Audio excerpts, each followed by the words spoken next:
Good morning and welcome to 5th Generation Hobby Shop. Welcome to another unboxing and quick video testing. And shoutout po natin si Sir Fritz Gerald.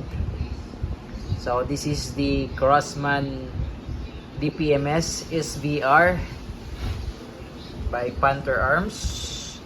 Airgun rifle CO2 powered. And so bali ito yung kanyang hangin.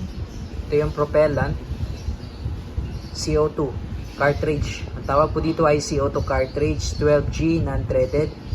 So wala siyang thread. Bali dalawang Bali dalawang CO2 po ang load sa magazine. Ayan, mamaya i-demonstrate natin. Tapos ito naman po yung kanyang bala. Ito po ay steel ball or bolitas. Ayan, 4.5 mm in diameter. Mas maliit siya compare sa airsoft. Mas maliit ang bala niya compare sa airsoft. Ayan. Pero bolita siya. Yung sa airsoft kasi plastic ball. Ayan. Dumidikit po yan sa magnet. 4.5 mm in diameter. Yung sa airsoft po is 5.95 po yun. So mas malaki po yun. Ayan. Shoot steel BBs. Ayan. 25 rounder magazine. So yung laman ng magazine is 25. Rate of fire up to 1,400 rounds per minute. Adjustable yung kanyang butt. 6 position po yan. Tapos flip up iron sight. Ayan, up to 430 feet per second. Ayan, with full auto po yan. Powered by CO2. Ayan. Full auto, blowback. DPMS SVR. So, buksan na natin.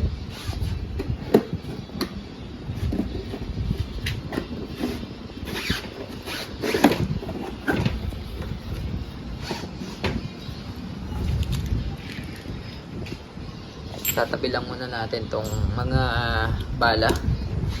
So, ito po siya. And of course, comes with the owner's manual. Ayan. And may kasama siyang speed loader. Yan, speed loader or BB loader. And then this is the magazine. Yun nga, 25 rounder magazine. CO2 magazine. And the unit, of course. Ayan. So ilalabas ko lang para makita nyo po. Ayan, napakaganda. DPMS SBR caliber 4.5 steel ball. So ito yung kanyang port grip, adjustable po yan. So na-move yan, depende sa inyong preference. Tapos ito naman yung kanyang flip up iron sight, napapalitan din yan. Pwede po kayong mag-upgrade, pwede kayong maglagay ng red dot optic, scope. So depende po sa inyo yan.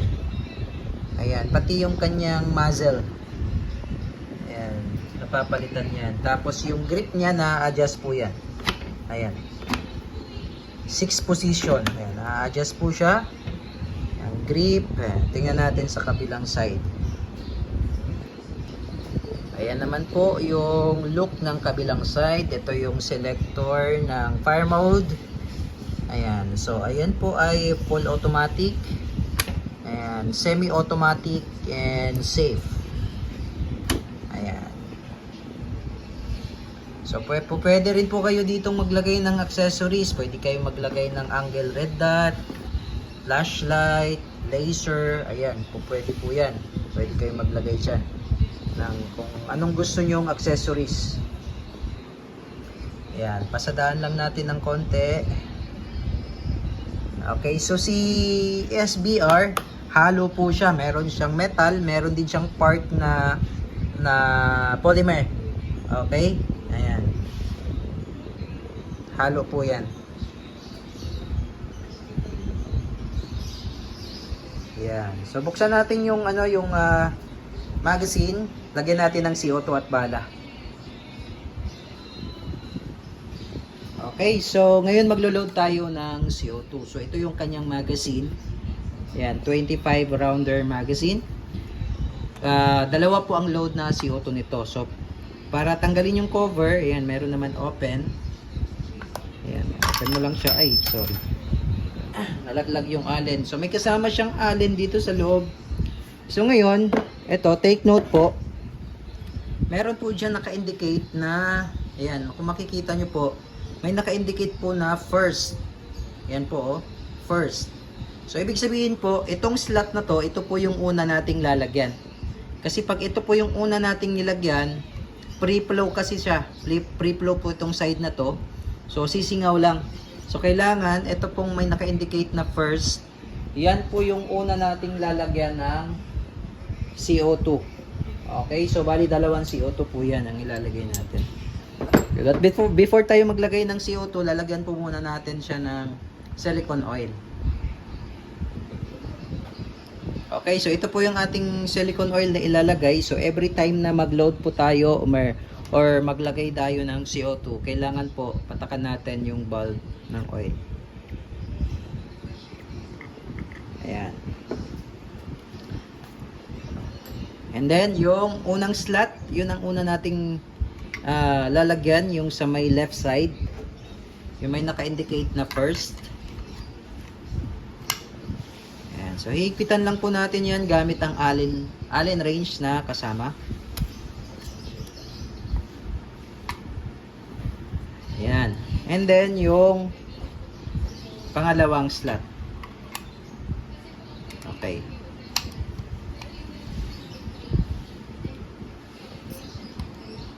Ayan. So may nagtatanong kung pwede po bang isang CO2 lang. Okay. So po pwede pong isang CO2 lang. O pwedeng isang CO2 lang, ito lang yung sa may left side, yung slot na yan, yung sa may naka-indicate na first, yan lang po ang lalagyan nyo. Pero mabilis lang maubos pag isang CO2 eh. Mabilis lang, lalo na ito ay may full automatic. Ayan. Tapos yung Allen, pwede nyo siyang ilagay dito. Ayan, di naman yan malalaglag kasi may cover yan eh.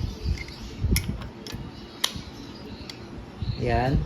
Tapos ito, insert nyo lang ganyan, tapos pasok. Ayan. So, ang paglo-load naman ng bala, pwede kayong gumamit ng BB loader. So, sa paggamit ng BB loader, ganito lang. Push mo lang to para umangat yung tapos lalagyan mo siya ng BBs. Tapos itong spring, ganyan siya. Hanggang dulo. Sagad lang yan hanggang dulo. Teka. Pwede mo siyang i-lock dito, yung spring, ayan. Tapos dito kayo mag-load ng, lagyan natin siya ng, ayan, nakalock siya, yung spring nakalock siya dulo. Tapos lagyan natin siya ng BBs. Lagyan natin siya ng bala.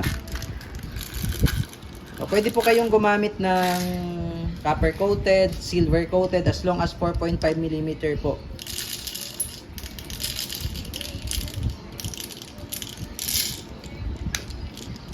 Yan, tapos ganito lang. So, papasok mo lang siya dyan, tapos push. Yan.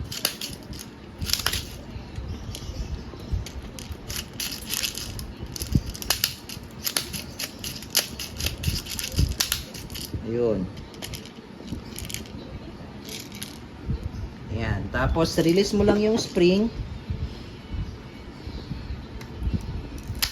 Ayan. Ayan po. So, ganun lang po ang paglo-load. Madali lang naman siya actually. Pwede ring mano-mano kung walang BB loader. Mano-mano lang. Merong battle. Mas okay. Ayan.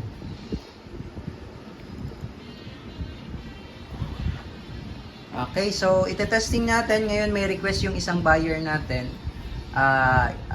Isang subscriber natin na kung nakakabasag ba ng bote. Actually sir, nakakabasag talaga siya ng bote kasi steel ball yung bala tapos CO2 powered pa, mas malakas compare sa green gas. So sigurado talagang basag yung nito. So testingin lang natin, susubukan lang natin dahil nag-request yung ating isang subscriber na i-testing. So susubukan natin sa bote ng Red Horse yung litro. Ayan, so ito po yung ating target ngayon. Bote ng Sunmig pala. Ayan, bote ng Sunmig Grande. Dalawang bote yan. Ito yung ating bibirahin ngayon. Okay, so i-set up lang natin yung ating target. Okay, testing po, SBR, DPMS. Semi-auto muna tayo.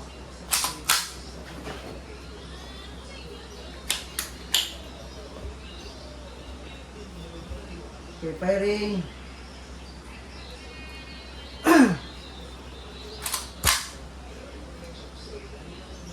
Preparing.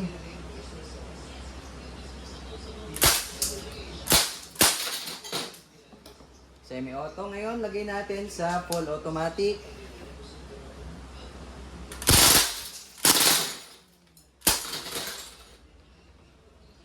Turog.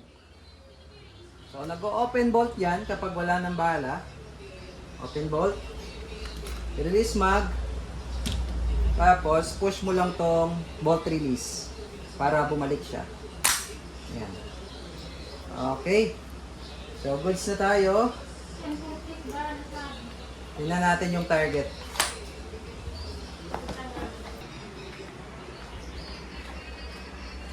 Ayan, naturog yung Sanmig Pilpilsin na grande.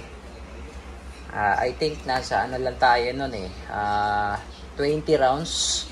20 rounds. Talagang durog talaga siya dahil steel ball siya. Tapos CO2 powered pa. Okay?